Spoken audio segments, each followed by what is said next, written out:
Okay, here we are to finish up those notes. We finished up everything through the Romans, and now we're going to be talking about Chinese, Japanese, and Hindu theater. Lots more to click on here for examples. Okay, Chinese theater. So now we talked about the West. And the story of the West kind of stops after 475 AD when Rome falls and the Christians banned theater. I mean, obviously it doesn't stop all the way and things persist, but it kind of froze for a while. In the East, there was no such thing. And so we're going to talk about Chinese, Japanese, and Hindu theater today. Chinese theater dates back to 2000 BCE with interpretive dance, which is dance that tells a story, and it became more dramatic as ancestor worship and military celebrations were staged. I have a cool link there that can kind of give you an example of what that dancing looked like. You might see a lot of advertisements for Shen Yun, similar to that as well. I don't know if you've seen any of those. You can look up videos. It's crazy and precise dancing with lots of very specific choreography. They were not meant just to be entertainment. Obviously they might have been, but really they were focused on, as with every other culture so far, religious rituals meant to honor ancestors, and they were specifically for the emperor, the priests, and the court. The common man would not have had an opportunity to even watch these things. They wouldn't have seen it. They were not staged anywhere but the palace.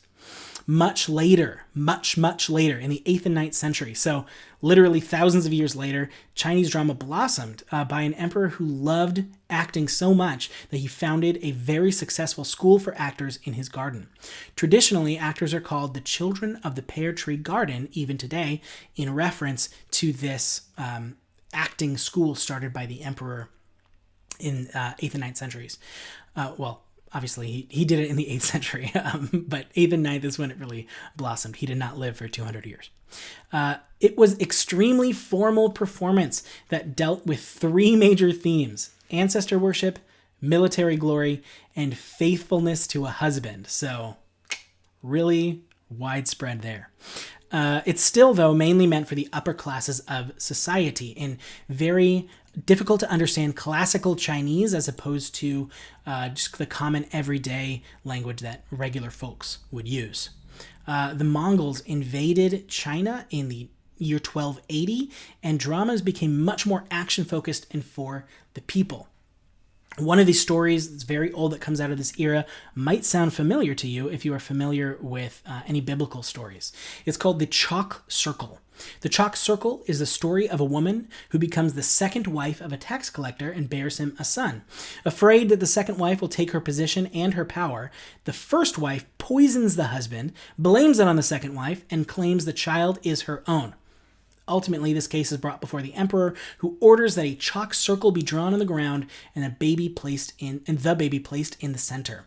Each woman is told to pull on one end of the baby, and whoever gets the baby out of the circle wins.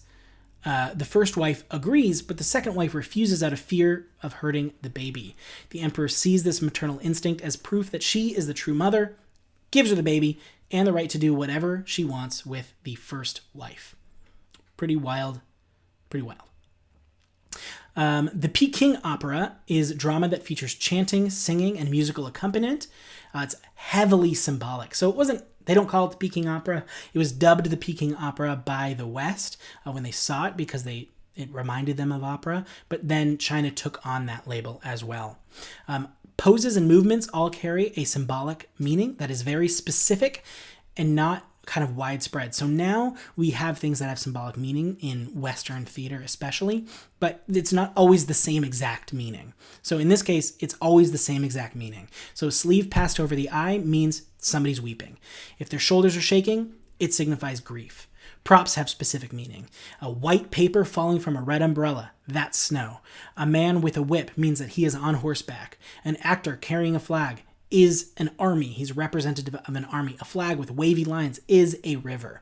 So there's a lot of, again, very specific symbolism tied to specific props. Colors have specific meanings for characters. Red means faithfulness. Blue is cruelty. White is evil. Which is interesting kind of seeing that. We don't have...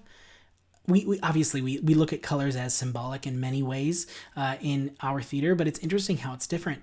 White and black in the West often means, white is good and black is evil, and yet white is evil here.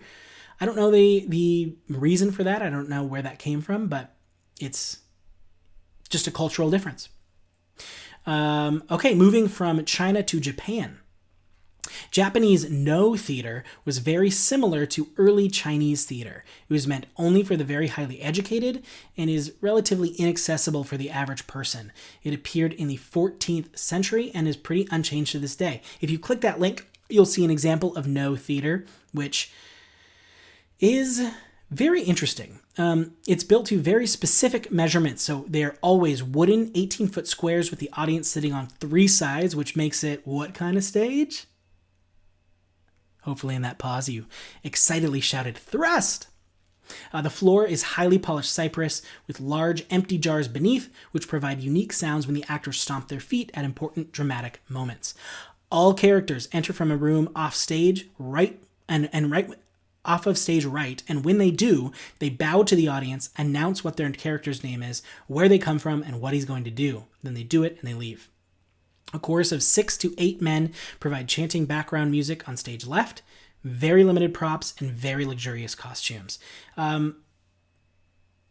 You could call this dance in some way. It's very highly choreographed, but it's not kind of wild, big movements.